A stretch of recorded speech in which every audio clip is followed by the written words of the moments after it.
Ya, vi ia le tu nei tai au fou. Fatalo fatu fo pa ia mar mamalo le tato tunu. Ia ama se fo ia pa anga ia wo fo mai ma sandu le tato po kalame lunga le tato TV. Iona atulanga ina fo po kalame nei yaso ia maso umana vai yaso. Ia vel nei tai au toe fatalo fatu ai I le tato ainga o le ainga keriso. Ia pena fo iona mai mo mai ma whaafunga mai, ia tātou te tatala noa lawa I le upo le tua, ma le whaasoaina le fionga le tua. I la tae ao o to so onga ni le tātou por kalame pe ona iai, e me se fo le tātou tusi o lo whanga solo le temi nei, o ngā luenga le o apostolo, ia po le temi fo ina li lingi eile mano le nganga pa ia o le tua. I lunga le o apostolo.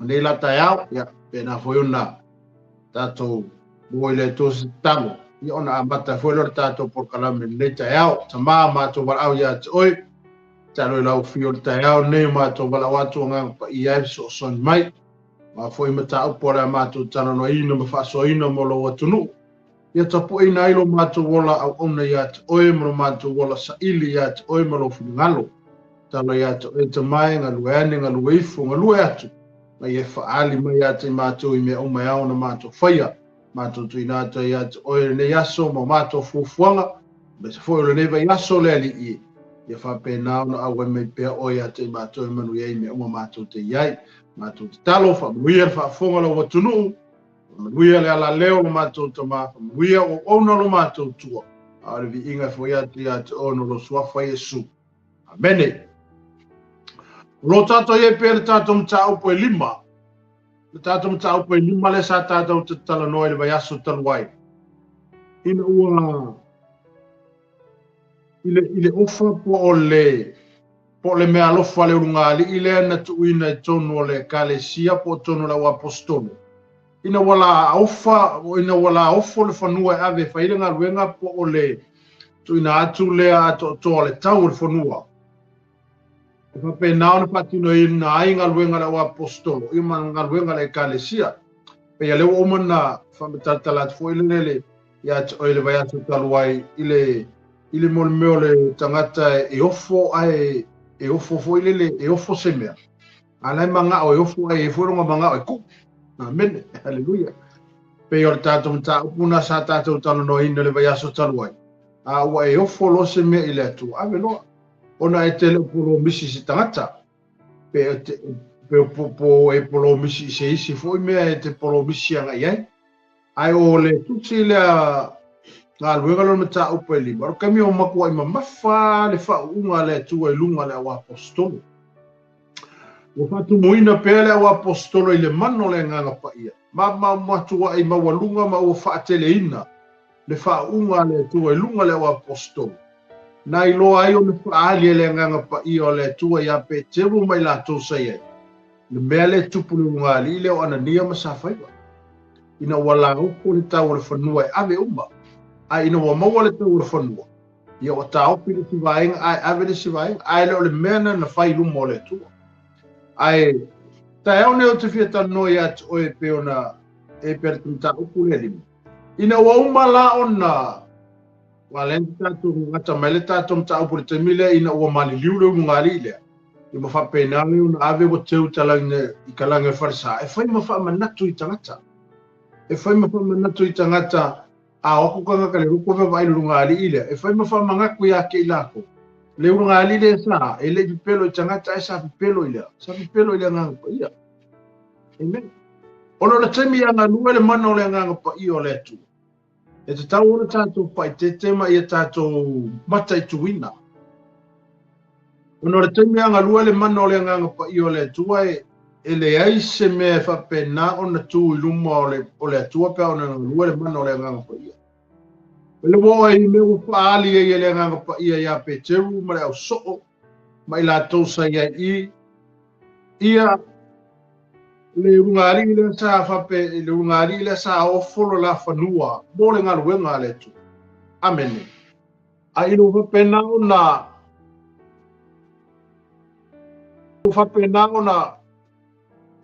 ona fa iloa ai le nga pa ia pe teru le ungari le o pelo ile nga pa ia lo ngali ile wala abele siva nga atu ule siva aleluia no inga tatu tilo ye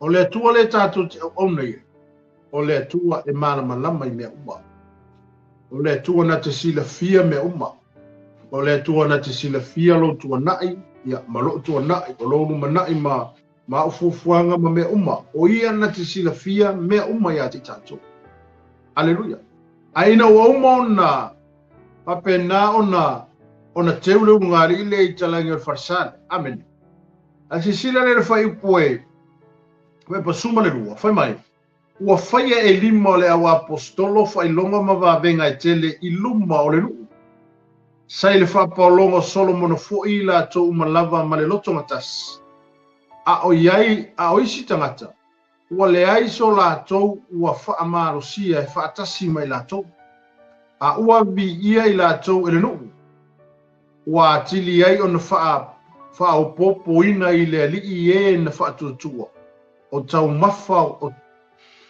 mafa o tane a to mafine amene wa o ina au mai i la to ye mamai i malai mafata o to ai i moenga mafata tau lava ina ia fa paulo ina ai nisio i la to i le ato peteu pe au ia ne ai amene mai ua o mai foi le moto tangata mai ai ua vanga i Jerusalema ua au mai i la to we ua mamai mai ua tinga ina i nganga leanga ua fa malo ina i la to umala vai e ua ko ma kia le palasio fa unga leanga pa i lunga le apostol pina amata mai ana mata ko e lua le sa ta to tala no ina i mo me o le kasio le loko i se mea aleluia awa atu fa tasi tangata to lua tasi se me loto tasi e kupu bene e pe foi la na e fa fonga malta ao nei e fa pena foi ona tato foi ta winna le fiong pa ia le tu o le matua inga lue mai ale fa unga le nganga pa ia a mata mai ale mata upo e lua se o man mata upo e lima le mata to tala no ina o maku e fa kupula ia le fa unga le nganga pa ia luma le wa stone amen per fai po suma le lua le no fai ta wo tu e fa mai wa tutupu va venga ia wa tutupu fa ilonga i lima o le apostolo amen wa fai e lima o le apostolo fa ilonga ma va venga e tele i luma le no sai le fa paolonga Solomona foi i la to umalava ma le loto patasi ese le manga yo se me a kasi se loko wa a kasi le loko e fai ese me pe kasi le loko e ku fa kasi fa o se ngano e maku e ku fa kasi le loko ese anga foi lobo united ia loko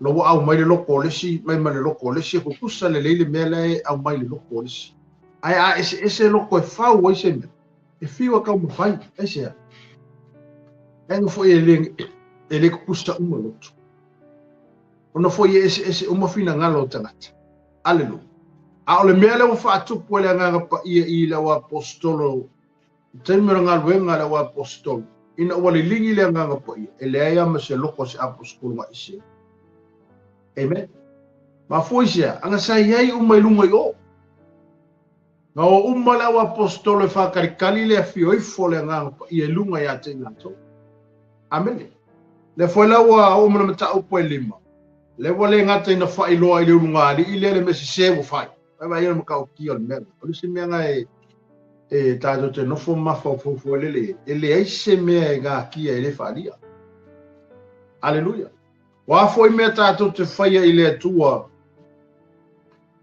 ele o tangata la sisila le ya nga pa i o le tu o ngole ka foi lo ile nga pa i o le ku ya pe teru ma le so be ye ku pulu ngali ile onani masa foi ba no aleluia o le fai lo ye le nga ye le o apostolo amen o no le tu ona te sila fia me umalava le foi la o mai ina wa uma ona pe ona fai tu uma ona teulo ngali ile amen fa penano tu ina tu la o sanga tu ma wele ko fio aleluia Ale wo mai le fai po se fuma le lua se faso solo mai lalo le tato tus. Wo maku ai faki kele inga lea. Le faunga le tu e lunga le wa apostolo. Wo maku ai mamafar faunga le nganga pa i e lunga le wa apostolo. Mai wo fai e lima le wa apostolo fai longa ma va venga tele i luma lea. Luma le no. Kamaka le ngu kamaka kangaka. Aleluia. Au fa pena ona fa tutupu ele atua va venga i limo le wa apostolo. Amen. Aleluia. Mai se le fa paolonga Solomona fo i la to umalava ma le loto ngatasi. Au ave mai ale mele unity. Amen. E kuku fa kasi. E loko ngakasi. Ao fo i attack se mea. E o fa kasi. Ao foi nga o e kakalo i le akua se mea mo mia tono le kalesia. E mo mia lea, le kasi le loko e kakalo ai. Amene. Inga ia kupu le mea le ngau iei kako. Ia hepe le mea le i o tātou loto po tono le ngā luenga le atua. Amene. Ina ia whaamanu ia mai le atua tono le aina. A le ngata le nā tono le kalesia. Aleluia. Amene. Mai, a oisi tangata, ua le ai so lātou ua whaamalosia e whaatasi mai lātou. A ua vi ia i lātou ele nu.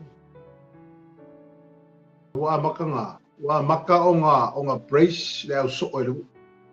Ma fuisia, o ngā ua whaapupula inga maka o tangata i vāvenga, ma whaamalo longa, o whaasaolotonga, o mea wako kupu i le kaimilea.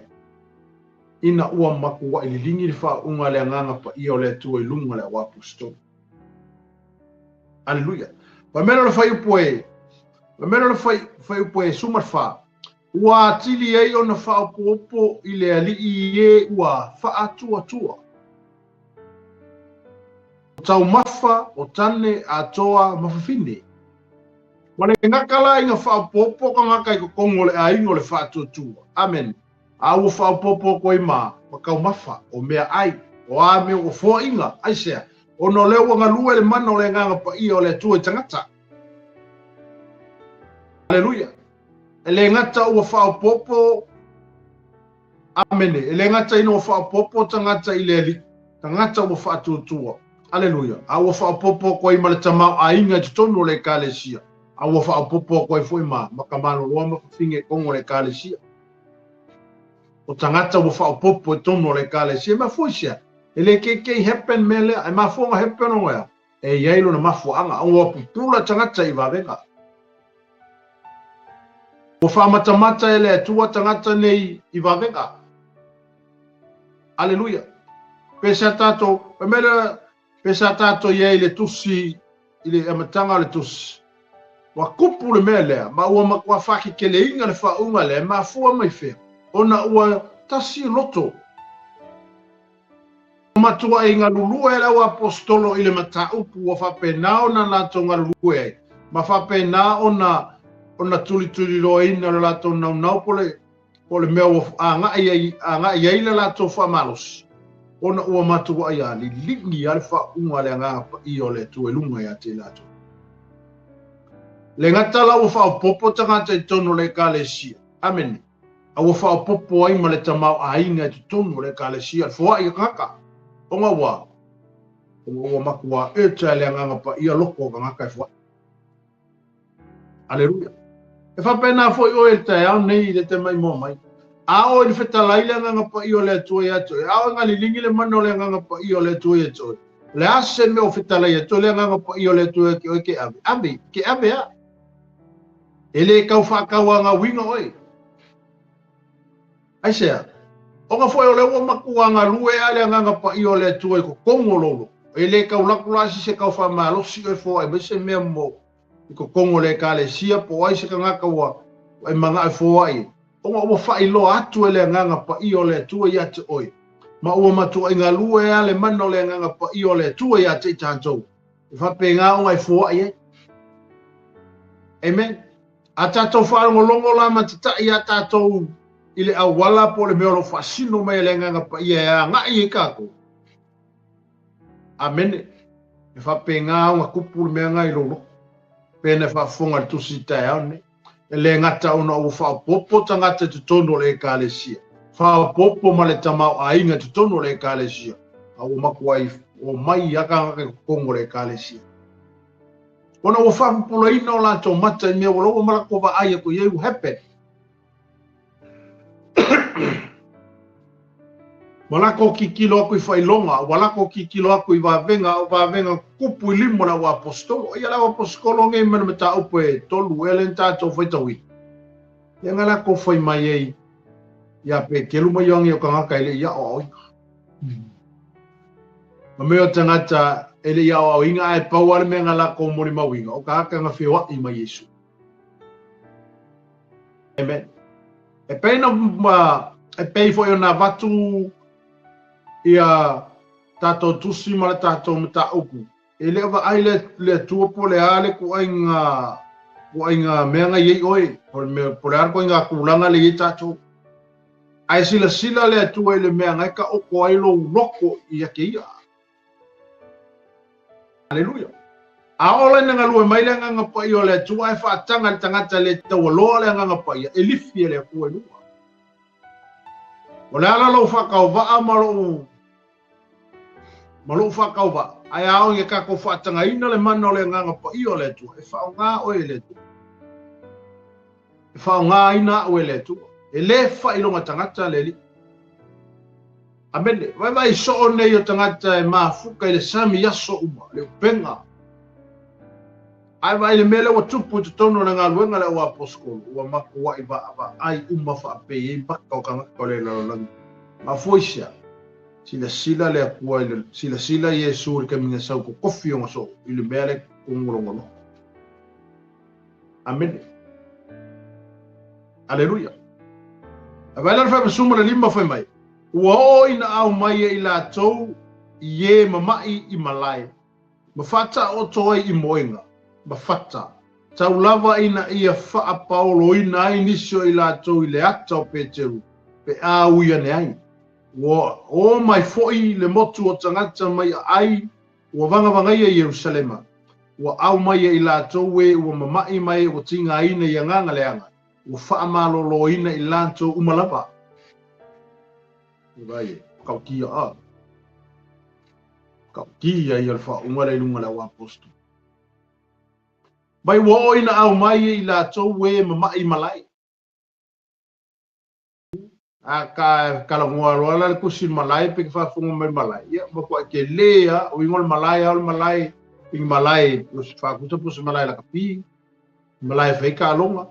A le foi mele fionga le tua. Ua au mai ka nga ka mamai i fe malai. Amene. Ele ngata wa au mai malai e mai au. Mafata o oto ai i moenga. Mafata. Tau lava ina ia wha paolo ina inisi o i la tau i le ata o Peteru pe a uia ne ai. O winga maku wa moa kanga au mai. Kele. Ia ele mawhai e pe kelu nga whai uma se ngā luenga o re kau kalo ma re kau whae e o ngā lima. Amene. Taimi o le nganga pa, ia whao ngā oe le nganga pa, ia le kaime mo mi ai pe a whapea, ka kala i eiro loko. Mo mia tātou, e mo mia oe le nganga pa, ia pe mo mia oe le nganga pa ia, pe a sila mai le tua. E ke ngau mo kako ngā lala ia te ia. Ele whapikoa la ele tua le mei o na nganga pa ia se wanga ngase ka ngaka mawalunga mas ka ngaka i kelengi mea mangi ka mau aingo nga abele le nganga pa ia no. E sila le akua le mea ngai ko kongolo loko. Mano kako whaatanga ino le mano le nganga pa ia. O whaanga inga leo kako. O le aro kako whakauba. Ai a kako kalia inga ma kako kakala o tātou tangata i le whaunga le nganga pa ia. Se whaunga kako ele akua. Amene. O le ale tūlanga i te iai, o le ale kua i ngā mero kako iai, ai a te tala o tātou loto i le nganga pa i o le tua. I whao ngā kako e le kua. Usa po le ale tūlanga le kaku iei. O e whawhonga me le tusi tai, au. Amene. Ai ngā kukupungi me ia pe kelu le kaimi o mafuka me Yesu. Le ai. Au le ale mela sa fai mai o sa learn. Sa wa uinga mai o. O longa fale a onga le sa mafuka mai mai Yesu. Amen. O longa fale a onga le yaso uma longa soifuanga o mafuka mai Yesu. O le whaalongo, ba ai, ba fai, ba kaika. Awa leo polo misi Yesu ya ke lako. A o le te me aloi, fio mai le mana o le nganga pa ia. Whaau lako, o rola ia le. Le ala le mero kupu ya peke. Kau kia. Kau kia. Amene. A le tangata sa whaafiti, o le tangata sa pepelo, o le tangata whapenga o winga pei au kako. E ke me whapenga i kako. Ai au ni whaatumuina i tātou le mana o le nganga pa. Ia maua kako i loa me kaunga mai e le tue a kako. Whaunga o ele. Amen. Pe o lau moni mauna whai pola sa e lunga le tātou TV. Amen. O le tangata whaatino, e leo malama o ia le tūlanga le wa iei oi. I le wheliwa ina ma le whesuia ina o leo langa o le tangata i le tua. Amen. E koe o mai aka ngaka whale kingo koe la o mai mea kuwai sa e ola ai. Makako wola ai. E leo malama la tau le suinga le wa iei tātou. Po le suinga le wa iei le tangata fwau ia kebisu. Ona ua whaatanga e ia le mana o le nganga pa i o le tua. Ma ia whaatanga ina le ali e sau ia te ia. Amen.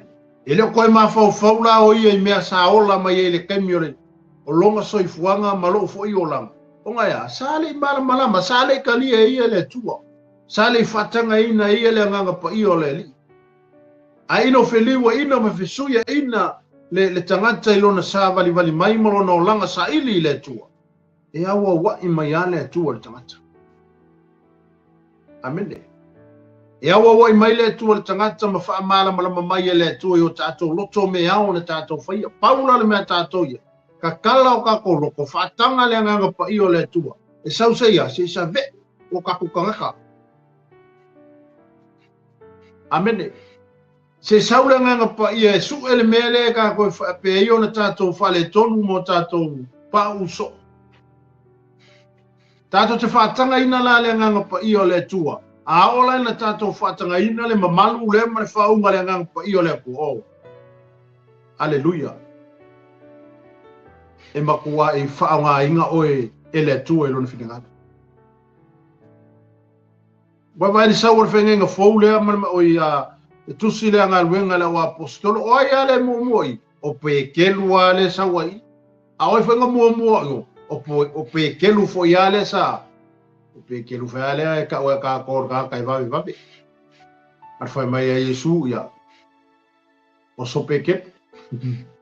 Ale fo la o ina na yele fa unga le mana o le nganga pa ia te tonu le tusi la unga luenga le apostolo. Oi le tangata le ma toi fa mai nei.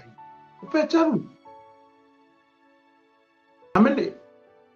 Wale ko ye la le pe ke ku wai le sa ye le mo pe kran ku wai o le pelo mo le fa fiki male. Amen. Ai inga wakali e pe ke lu le mele nga fola ye Yesu ya te ia. O ingala nga, o inganga ye le pe ke lu mo ya le o ye le temine. Hallelujah. Wala me nga kukupu ile o langa tu wai o le tangata. E a vea men tu tupu ile o langa tu wai o le tangata. E a o ina mai ai mea ilona o langa tu wai a nga ia tu ile se suinga fou. Ma se o langa fou. Amene. Awa foi ole o langa fou ma le suinga fou. Fa moe ia te oe malau filifilinga fai. Ai ala na tupu le mena ina ua feta laile nganga pa i o le tu e tonu ia te tātou. I le mea ona tātou whaia. I le mea ona li liwi na ai o tātou manatu mo tātou mawhawhau. E li liwi no tātou loto mo tātou tangata e ala ila. Tātou talia ino le musumusunga le nganga pa i o le tu e o tātou tangata. Aleluia. A fiu ala le nganga pa i e kui o e pelue o e. Amene. Ai kai ai fa penga o ele karia. Yo le firinga la nga o e fai. O le firinga nga o e fai. Ono le tasi le vai ngai mato i fa alo te le ai le tu ia te oema. O lau firinga. Ele fosia le ko lau firinga. Amen. Ai o le finanga le tu o lo tu ina mai. ina yo tātou whiriwhiri a te ia. O le mana onga nā o le atua le tangata le i laulangi ne. Amene. O le mana onga o le atua i o tātou talia a Iesu. O le mana onga nā o le anganga pa ia i o kākoli liu i mele anga e foi mai i mele li. Pei o le ata leo te tau watua le tai ao le nei i le whaonga ino pe teru i te tonu ranga ruenga na wa apostolo. Amene. I le whai upo le suma le lua anga i lalo lo whai tau. O ngai mako e maka o kia e ngā lea. I whao unga i lungo le apostolo. O me wala au mai tangata mama i te tonu malai a mai whaka. Ia, a mai moenga. Wa whaka ki kia. Lo winga nga kalo kai kasi pe kelu i maingi. E nei lopo le arke me te uma. Ai whai mai o le ata o pe teru. Amene. Aleluia. Anu e ke kule la e la foi o waka i whapea. Whapea sa ule la whapea. Ia au oile ki kui. E la foi la lo waka i le ku whapea. Whapea na umale mele a mai le fionga pa ia le atu. A sa vali la pe kelu i vao ma. Makangaka lai ka oko i lungo malai. Makangaka lai ka oko i lungo moenga ma whaka. O le aka aka lao pe kelu. A la foi e lungo le mai le i. O ngā malo lua oko. Wā maka o kia ngai. Amene. Se wha unga ngā makaukia. Makua i makaukia, makua i pao ale wha unga ngai lunga ngai apostol. O le savali le vao mai la foia le aka malolo le mai. Amene. Aisea. Onga wa makua i kali kongu wa mawhakua kua Peteru ma le o apostolo. Amene. I le tangata le sa la tau mafuta i le tolu ma le afa tau saka. Ma wala tau tali tonu foi le folofolanga le na tua i Yesu. Awange kua i Jerusalema i a whaakari a wa afio i fore mana o le nganga pa ia. O mea la i a kupu i au kou le alawa hepe. Ni tato mta upu ne. Amen. Aleluia. Le ngata ua oti i le ununga ali i le na whai na ofa le la whanua. Ina wale wha maoni. Amen. Ai wa whaonga ina fo i le tu e wha marolo ai mai. Aleluia. Whaonga fo i le tu le o apostolo. Ona ua lato talia le mana o le nganga pa ia ngā fioifo. Kai me popo fau. Sau le nganga ia mle pa. Aleluia. O inga mako ai kukua i apostolo nge malako kari kongu malako whaku malako yoinga. E mbongi ia o le li ile sa lako mafu. Amen. Aleluia. Mabela le fai puna fa uma mai pe fai suma le fa mai. Wo ina au mai i la tou ye mama i malai. Mafata o to i moenga mafata. Tau lava ina ia faa Paulo ina inisio i la tou i le ata o pe tevu. Pe au i ane. Ua o mai fo i le moto tangata mai a ai ma vanga i Jerusalema. Ua au mai i la tou e mama i mai ua tinga ina i nganga leanga. Ua wha marolo ina i lato umalawa. Ua le ai masema i ali wha marolo ina i le aso. Upo wha me wau. Vanga i Jerusalem. Bala wainga. Ua kufi kau whao mai le manguia le kokongo i Jerusalem. Amene. Wa lako wha longo le mele kupu kongo i Jerusalem. Ua wha pengao ngā lako le ngufungufu ai. A ua wha pengao ngā lako wa. O mai. Wa kau whao fone le kongo Jerusalem me ua vanga ia. Vanga ia Jerusalema. Wa au mai i la towe mai mai o tinga ina i nganga leanga. O wha malolo ina i la to umalawa. Lea leanga ngaleanga. Ngaleanga o ke mongi whao ngā inga iri ka ngaka soifua mara ka ngaka ola. Aisea, o ngā ua tatala fo e tangata lea vangoa sa wari ke mongi kongu ia ia. Ale ala wa ave uma o ia i malai ma whaka i o le melo i ele o apostol. Le me ua maku ai wha malolo inga uma. Amen. Aleluia. E wha ngā o e le tua. E wha ngā o e le tua pe a whai. E te tala o tātou loto ma whapena na whaatanga ina e tātou le ngalua mai o le mano le nganga pa i o le tua i o tātou tangata. Ono maku ai lifi a le kua le steni roi. Aleluia. mai a pe kelu le kaminga fai ele upenga ele ma fawinga pe kelu e whaonga ia i. Amen. Mai leo langa Ioane le uso Peteru sa la fai upenga fatasi sa manato yongi e ngaka ianga ia i o. Hallelujah. Ele tiona tati e tono le fionga pa ia le tua fai mai le upole li. Mai le upole le fionga le tua. O kako wala ele wala ngao le tua. O tato manatu ele o manatu nao le tua. Wai sile ngoma walunga ala ma mangaku le kua. Ai lo me mangaku yei mamako fau yei tangata. Hallelujah. Le foi leo whaonga ina leo apostolo i le tala ingo le fina ngalo le tua. Ma ua makua wha kupu kele inga le whaunga le ngaka o lako lima. Amene watu tupu wai va venga ma whailonga. Hallelujah. Awa le mapu wai le mau. Ma le tala ingo le fina ngalo le tua. Amen. Amene. Ale ngata le whai mea o wha marolo inga mo mea nganga leanga. Mea nganga o ke mongi. Hallelujah. Kamanga yo so whaia oi. E whapea oi ke whanolongo mai ele o so e kai mea o so whaia oi ke mungu. Amene. E ala langa o so whai ka koe nganga i oro kaku ka ngofi ka kala i ele avangoa e o mai ai. Ai a tatou whatanga ina le nganga pa i o le tua i tonu i a te tatou. E le ia ma se mea whapenga e kui o kafa. Aisha, wai aki ole power, wai aki ole mana, wai aki ole whaunga, ma foi fea, ona ua te tala ina o tātou loto, o ua whaatanga ina e tātou, le mana o le nganga pa ia e fiu e kongo ka kōkanga. Wa a fiu a le nganga pa ia musumuso ko ia ki oi le mere i ka kauwhai, a e le whalongoa, e le fosia la o e le nganga pa ia. E ku wala e whaile mea ngai ke mga o. Ai a ole ngā kupu le mea ngā. O filiki ala ia le anga koe sau le mea ngai aki o koe whamakaku mea ngā pa i o le li ia kako. Hallelujah. Amen. Le ngata la whame u whamalolo i. Al whai po suma le fitu mai. Ia, le ala wa te tupu wa venga. Hallelujah. Pea anu whai atu whai la mtanga le tātou mtau. So se mea i eile lei. Ka mu whai fo ia le anga e ka ua o i kongu. Amen. E ngā lue mai le atua e lesi piko. Ai ngā lue mai fo i mea lilo le amio le anga. Hallelujah. Whaola ina tangata mali liwi le atu. Ai wanau nao fo i le amio le anga ia ma le fili. I ka mo whai e whaali liwi e se fo i tangata ia i mea la fo i la kuke mga ngā oia. Hallelujah.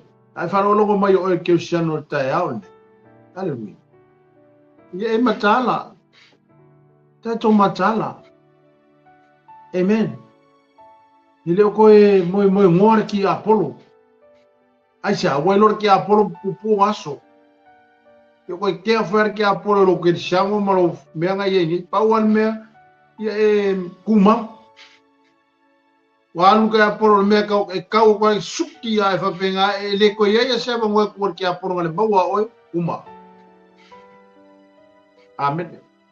Ai alua kura ki Apollo mar faso songa ma me hape mata tau atu fo i la tou o matua mata tau lava i la tou wa la tou pupu e atu fo i le au apostolo matu watu i la tou i le fale pui pui renu a ua tou mai pui pui o le fale ele angelu ale li i le po ua tai ina na tai ai ia te i la tou i fafo ma fape atu ina o ia o tō, ina tutu i le malu, ma tautala atu i le nuu i le upu, uma lava o le nei o le tanga. Amene. E pei o le tātou tusi tae au le, amene. So se mea iei le lei e i foi le anga. E ngā lua le tua, e ngā lua e foi le mea lilo le amio le anga. E le ma fai anga whamu mūrua ele ki Apollo oi. Amene. Pe tātou te ia tono le whaalatanga pe o tātou talia Yesu. E makua i e kau mawhai ale ki Apollo ia makua i e auangi whamomurua kako. Ona ngā ruenga le whai e kau mawhai ia inga ia Inga e whapenga o ngā malaku pe ia te oe maa o e whaase se inga mai a ka mawhai koe abe ese mai oe kongu mani mea ngai ke loa wa e olai. Aleluia. Ale wai whaafonga mai tai au nei whai kusumar fitu whamai. Ona tutule i lungo e o whai taulanga sili mai la tau uma. O ia te ia. O le tua inga lea o le au sātu ka ia. Ua matu wā matu tau lava i la tau. Ua la tau pupu ea tofo i le au apostolo. Matu watu i la tau i le fale pui pui o le nuu. E vai e la umare upo le koe ko kupu wa venga. Kupu whailonga ai o mai pu e ma ave loka. Kupu mea ngara kemingi. I, e kupu. Amen. E la unga le upo le tua, e la unga le wha malolonga le tua, e la unga le wha saulotonga le tua. Oi, ai o mera wari ika po le wapu skoro ma ave roka. Amen. Aleluia. E whapena foi la le soifuanga ma le olanga le tato sawari bali ei. E te tono le whaola tanga le tua. I o tato mai tautu ina mea uma. Me whapena o na tato manta ala. Aleluia. Sawara ki apo, role sawa inge, ole makua ko kia. Ai saula longa makau kia, wale ko iei se me whapenga ia ki oi, aisia. Uga foi leo whatu muina oi le whaunga. Whatu muina i tato le mana o le nganga po ia. O le ala le mai o le saura ki apolo malonga malosi le sawa. Ile kai as, ile kai asau mai ki oi, aisia. Ngare sawa, ai whapia. Le kai o mai a oi. Amen. Ma foi vea. Oia ki oi mea. Oia ki ole authority, oia ki ole pule, oia ki ole manga. Ki whakongo. Ma fua mai vea. Ona o tātou whaatanga ina le mana o le nganga pa i o le tuenga lue i o tātou tangata. Amen. O mai ngā ave lera o apostolo mo loka i kongo le whare pui rongo. Loka ai. Ramo o ave i loka. Sini whawhai mo fie. Wa ave loka i ngā i awangi koe a. Awangi koe wha longo a ora ku kalinga mangi kalinga ka ngaka o ka harai soa whai isu. Ai waile li me mana i ale tupu i le whai po sumare ipa. Whai mai. A ua tō mai pui pui o le whale ele a ngelu a le ali i le pō. Ua na tai a te ila tō i whafo. Ma whape atu. I nā o ia o tō i nā tutu i le malu malu. Ma tautala atu i le nuku i upu umalava o le nei o la tanga. O le ale me ua watu le tua i atu, oe mo tātou whaatanga ina le mana o le nganga pa i ngalua i atu i tātou. O te whailoa i atu oi, le kulafo inge ka kue le li. Le ale kau whamakau mai o le lalolangi, o le ale kau whamakau mai o tangata i le maule tātou te tau aveina, e le kulafo inga ka kue le tua. Aleluia. I le whai upole ano whai tau atua i atu o le whai busuma le iwa. Ai me whai busuma fitu le whai busuma le wanu. Ngā pupu e ngā e au whai kaulanga mara o staulanga mara o sa tikai o le au so. Ai o loka le whare pui. Ai whalonga le whai busuma le iwa. A ua tō mai pui pui o le whale ele a ngelu. Ale a lii i le po. Wai e loka e laku le a ngelu le po. Kalepe i le rofe koko le whai pui. Amen. Aleluia. A ua tō ina mai pui pui o le whale ele a ngelu ale a lii i le po. Wana tai a te ila tō i whafo. Ma whape atu. I nā o ia o tō i nā tutu i le malu malu. Ma tautala atu i le nuu. I le upu malava o le nei o la tanga. O le mea lea le finga ngalo e le a kua. Le ua whai loa e le tua i le angelu. Oe whape ngā o ngā kakala le whai kukua. Whai le au so e o mai oe whai ngā ruweka. Oe kuku ruma le malu malu ma koe la unga ma koe muli mau. Whaatanga lea i Yesu. Ale sawa i le whiunga lea. Amen. A ua tō mai pui pui o le whale le angelu ale ali i le pō. Wana tai a te ila tō i whafo. Ma whape atu. I nā o ia o tō. I nā tutu i le malu malu. Ma tautala atu i le nuu i upu malava o le nei valo anga. Le wha malosi le angelu le au so. Uli mai ele a kua le angelu kalarfa le whekokoa. Tau ka lepe le whekokoa. Pai la au so e o pe whenga ruenga mo e kukuru malu malu mala unga le mau ia Yesu. Ale whafonga mai tai au. Aleluia. A fai o lo e la ina le mau i le suafo Yesu. Ma tato tala ina le mana lea o le suafo Yesu ke usu. O la iei ka ngaka lai a sapotu inga mainga oi. La iei le awa angelu o lai kuku mai o kua ma fa malosi mai a te tato. Ewe fa longo foi mai kuku wa ese ka kala ia fai koko ale parpupui. Fai loa i da ua poskolo. O pe luma i ole manu fai ngā luenga ngā waile le ngā luenga ngā kalai. Noni mau. Fai loa. Le suafo Yesu i tagata. Amene. Pe fai loa i tangata o le nuu. Wane sa upai na fai mai. Ina ia o tou. Ina tutu i le malu. Matautala atu i le nuu i upu umalava o le nei o la tanga. Fai loa iei le o la kanga, fai loa iei le wha o la tanga, fai loa iei le malo o le tua. Ngā luenga fwoi nā leo Kerisiano e tau na fai teimi nei. Tātou te e fai loa le malo o le tua, e fai loa Yesu na mliu. Amene. Fai loa wa venga, ma mea na fai e Yesu mo oi maau. Ma fai e o na wha o la ina oi, ma fai e na wha malo o ina. Aleluia. Al fai polusu ma le tasi fai mai. Ua whaalongo ai lātou, ona lātou lu whalele i le malu i le tafa o ata. Maa o awai. Ona sau leo le whaitaulanga sili mai lātou sai a te ia. Ua whaapoto i lātou le fono, a toa ma le tau pulenga umalava, o le whanaunga Israelu. Ona au atu le nisi le whare pui wa teita ina mai ai a te lātou. Amen. Ya le foi le fong. Mai le fong e o ko fa sar kala inga mai fa penga o mai o so ko mo fong fai e kala. O se ka vole nga lo tati el termi nei mar tato sabalin. E ke me kai ai o ilu mo fong. Fa ma singo inga la mau. E fa ma singo inga tato mau. Aleluia. E te me te ina i tātou i lumo tangata ma luma o fongo. E whamasino ina lo talitonunga ma lo talitonunga i le tua. Amene.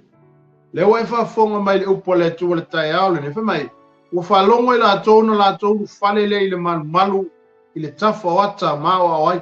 Amene. Oile. O leo o le o so i kongo le malu. I le waveao. Ala fa fa no boy ko kongo man wa ha wa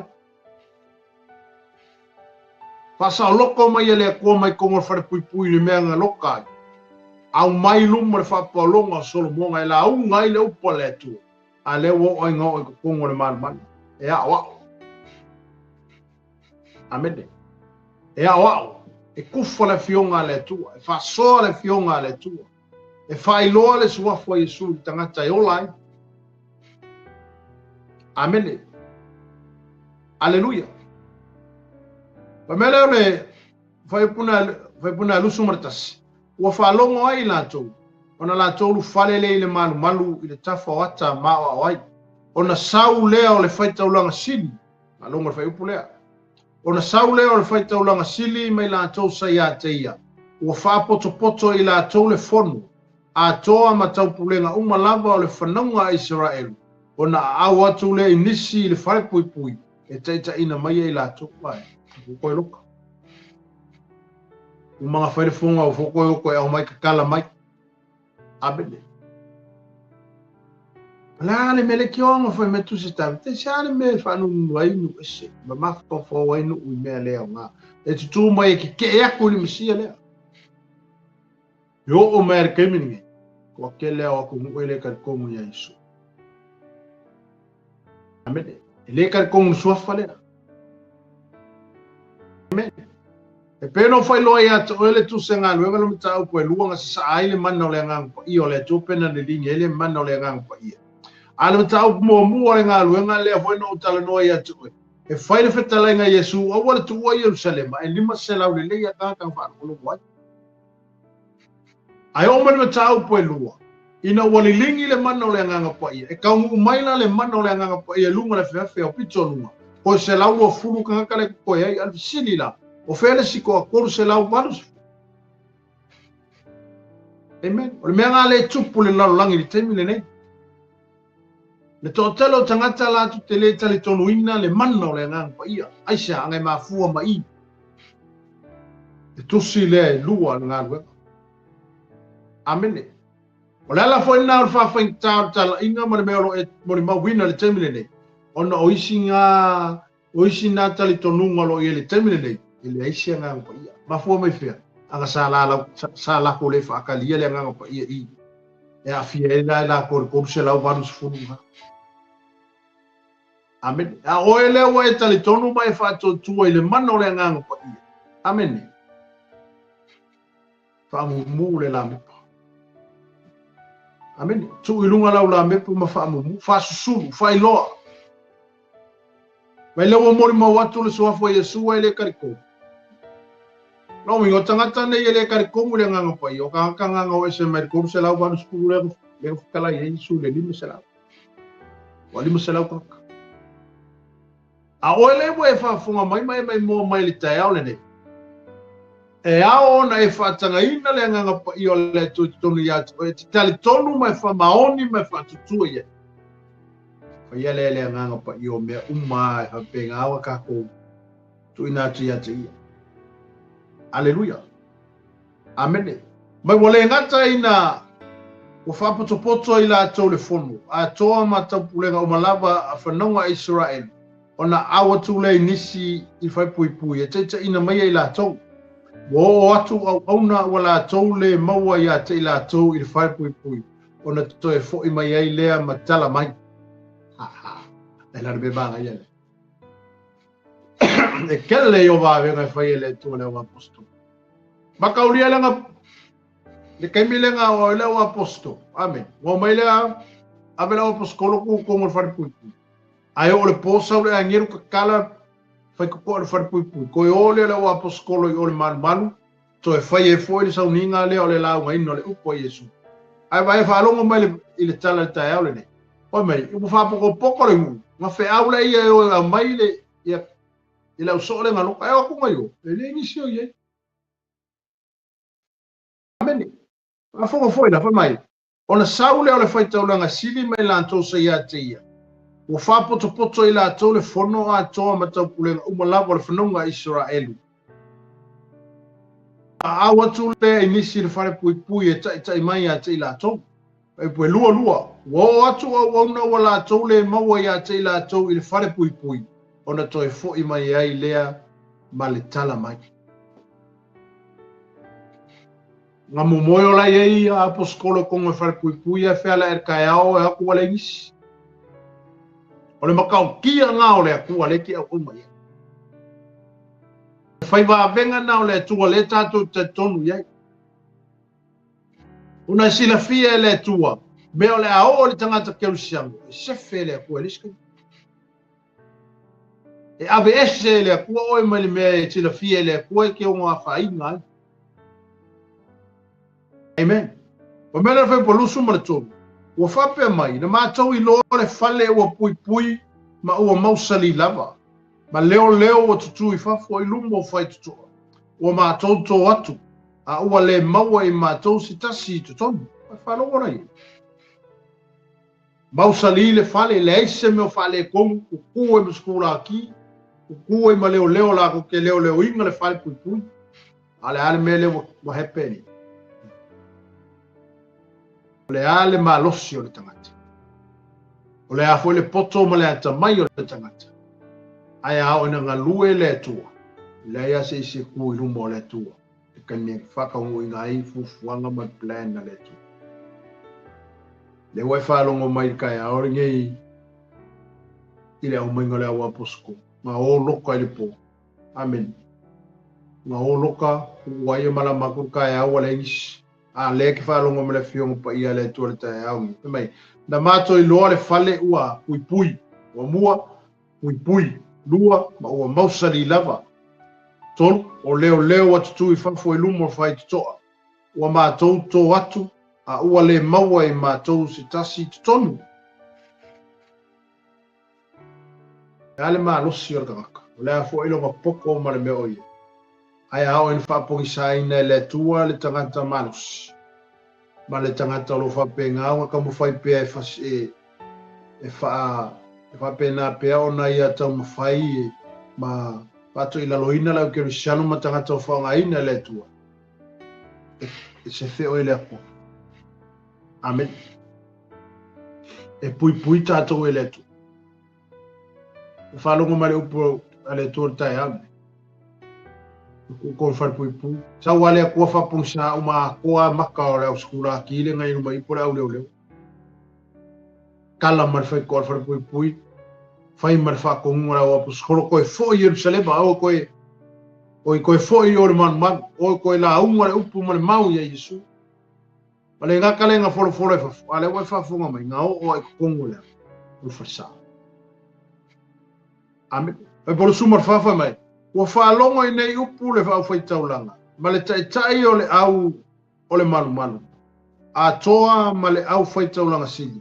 Ua la tau ma salo I nei mea. Pe iu ina. Ma mailai. Le ua ma salo. Ua makua ma salo ai mea I o kupu. Awe le fasili le sao mai ai. Whai mai. Ua whaalongo I nei upu le au taulanga. Ma le tai o le au o le malu. A toa ma le au taulanga sili. Ua la tau ma salo I nei mea pe iu inia. Ora si fa mitsoni. Ora fa pengena, fa felanga, o le ana mea la hiku I mea le uku. E na o mal sile le stanga te pe ale mauti no le mea lu ye. Pe na o mal sile I tātou inisi temi pe au tātou le mautonu. Aleluia.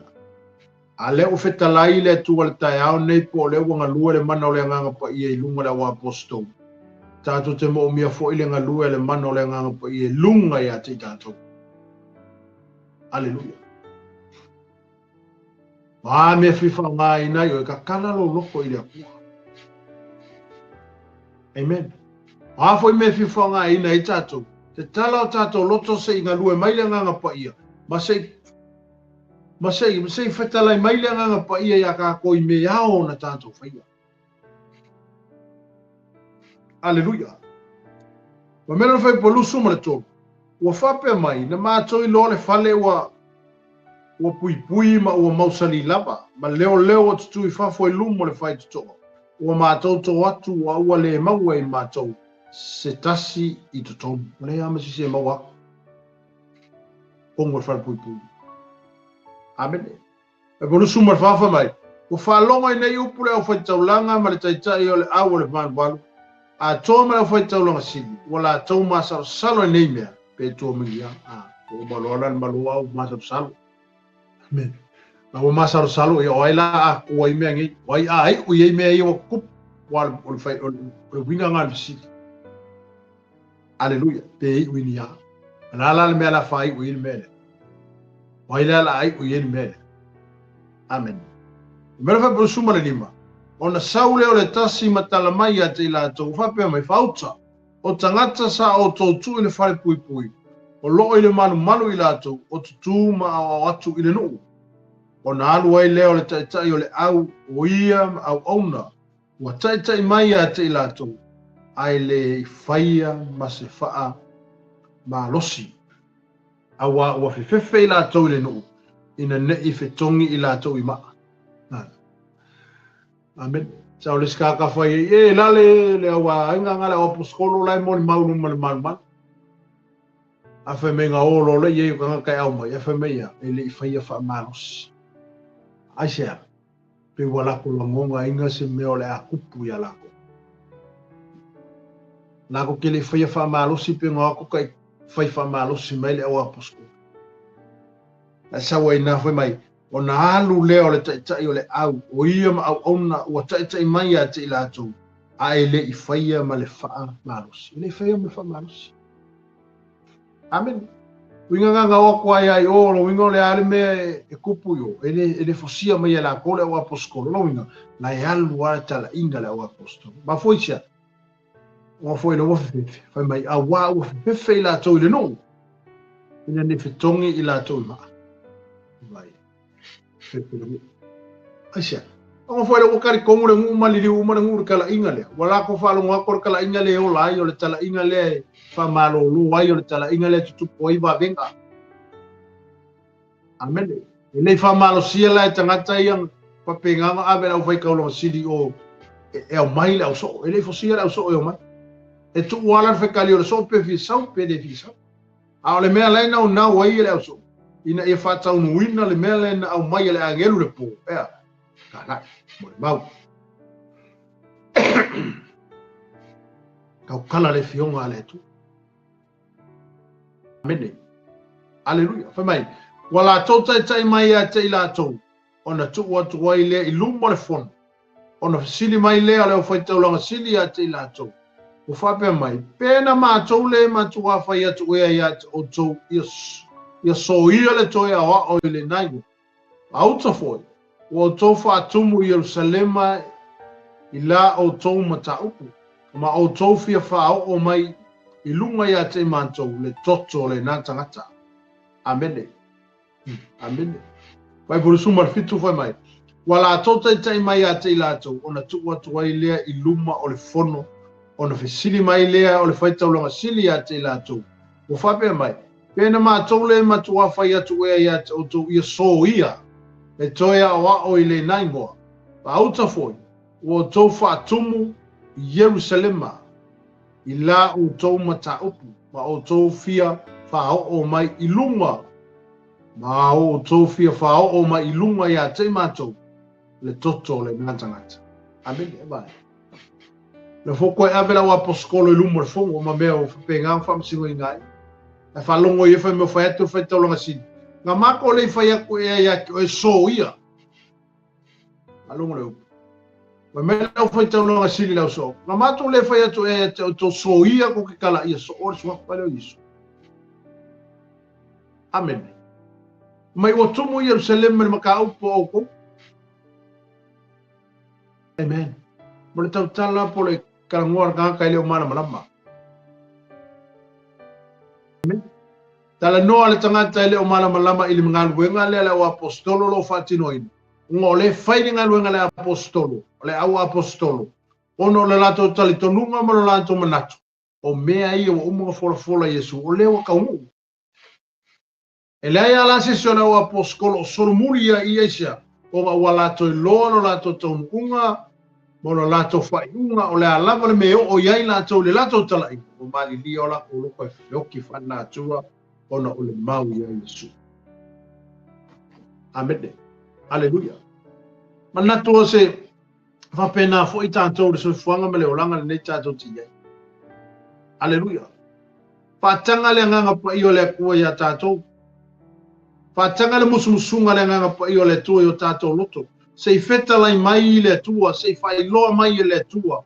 Ia te tātou i me ao na tātou whaia, ma me ao na tātou whatino imi. Aleluia. Wao ni feta lai le nganga le tua ia te tātou.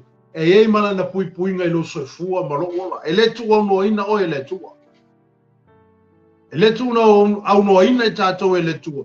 E iaia le tua ia te tātou i me uma. Tātou te iai.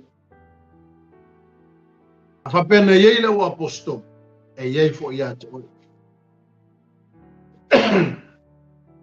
A whaina whaonga aina le o apostol, e whaonga aina fo i tātou e letu.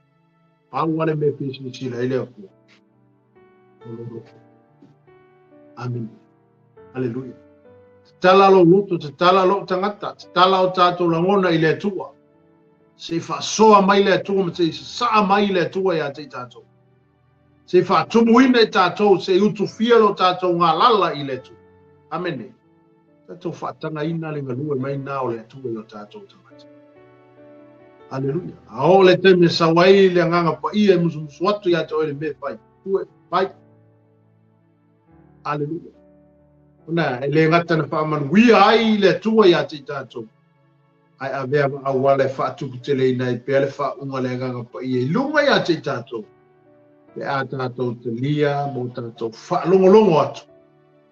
I le mea lo whina ngalo aile nganga o le tua i o tātou tangata. Amene.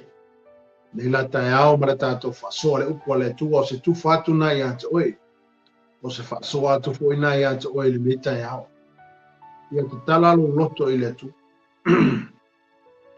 Awane malue lue lo whaatua tuama. Awane malue lue lo tali tonu. Ia e mausali mai e tu mau. Amene. Pe upo le fionga le tua o Yesu lava o i o le ala upo moni ma le ola. E le ai asi so kako e anu le laki. A tātou le oi uma i le whaituto. Amene. Pe alo whai loa ia te o le tai aore nei tu mamu tali tonu le mano le wha unga le ngā pa i o le tu. O ia le nana te whai lo atu na te whai lo mai. O ia le nana te musu musu atu na te musu musu mai. I mea uma ngau na tātou whaia mo tātou whatino ina. E ala i le ngā luenga. Ma le whi au atu ina mai e le tua tātou te ngā lue. Amene. A ingoa le tua neta e au. Ia me se foi lau wha funga ma le tino kerisu. Ia o le tātou mata opuna le tai au le nei. Ia anga lue le mana o le anganga pa i o le tua ia ti tātou. Whaatanga le ngalue mai o le nganga o le tua ia tua. Whaatanga le ngalue mai o le nganga o le mana o le nganga pa ia tia. Ia i whapena o na o le iei le mea lo fina ngalo ai le tua e whaongai nai. No so e fua mano ua. A manua maua lo tātou malus. Amene. Me la tai au i o le tātou mta opule na. Ta wina i anga le leile tua i lo fina ngalo. Ia fa sosoani na fo i o i tātou. Sosoani na fo i o i mea lo whapena o na whapena i mo oi. Te loa le larangi nei o lo taua ia o whaasosonga ma tō tufonga. Ia whapena o na te tala lo loto e mafuta i le atua. E whaasino atua e le atua ma whaasino mai e le atua. A wala ma mea ao na tātou whaia. Ma mea ao na tātou uiai. Aluia. Te ao nei, ia o te tātou mta opuna nei tai ao. Ia whaamaru te me le atua e pa ia mre malu na tātou tunu. Ia mese le o whaafunga nei tai ao. Tama, ia mātou.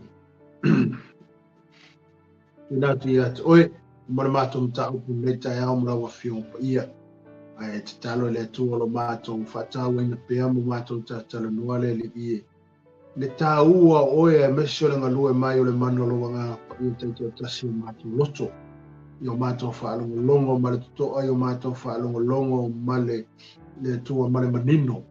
Awa whionga e mese o lo wheta lai mai o mātou tangata. Te tala o mātou loto i ate oe. Me e whaatumu ina lo mātou nunau e mese foi o mea lo mātou mumia. Whaunga ina i mātou le tua i o au se me pinga ruenga le li ie. Mātou te talo i lo mātou loto atu i ate oe ta mā. Whanuia le neita e au, mele ne yaso, mele neiva yaso. Whanuia se mātou atunu u le tua, whanuia le paramia, whanuia le kāpeneta, whanuia le au le mātou malo. Ia me se fo i olu matanga ruenga ma le loa loa se o mātou atunu. Whanuia lau fio le li ie. Whanuia o ona, e lo whapena ma whare le malu, ma ta se fo i nei atunu u le tua, ma nisi fo i o atunu u le larolangi. Ia ono le moni mo ina peo lo finangalo. Mau le lātou manatu, mau le lātou finangalo. Utu pupu ina i lātou le upu le mana, le upu le poto, le upu le malama lama. Ine e whape nāna whaonga ina e pele se fua me le ola mo oi malafi au le mātou tama. Mamuria no mātou, mamuria si a, mamuria no mātou wala leo neita e au. Mamuria le TV le le ie, mamuria le pulenga no mātou tama. Na tia no mātou whatau waa o le vi inga fo yatu yatu oi. O lo swafa Yesu. Mene. Ia, sa moa o le whaiunga nā le tātou porkalami neita e au. Ia, manatu a whamali ni foi lau whaafonga. Ia, le ngate lea. Ia, whaalunga longa foi nga lue atu le mana o le nganga pa i o le atu e atu oi. Patanga. Mene, se feta le atu po le ale mena i whininga lo ai le atu. Ia, i lo se fua mo tātou wola. Manatu ia tātou to e whenua i le aso lua le vai aso umomua. Ia maso i se foi so onga le tātou po karame le yaso, ia manuia lava fuafuanga, pa i whātasi pēle atua mōtou, ia so i fua e nuia.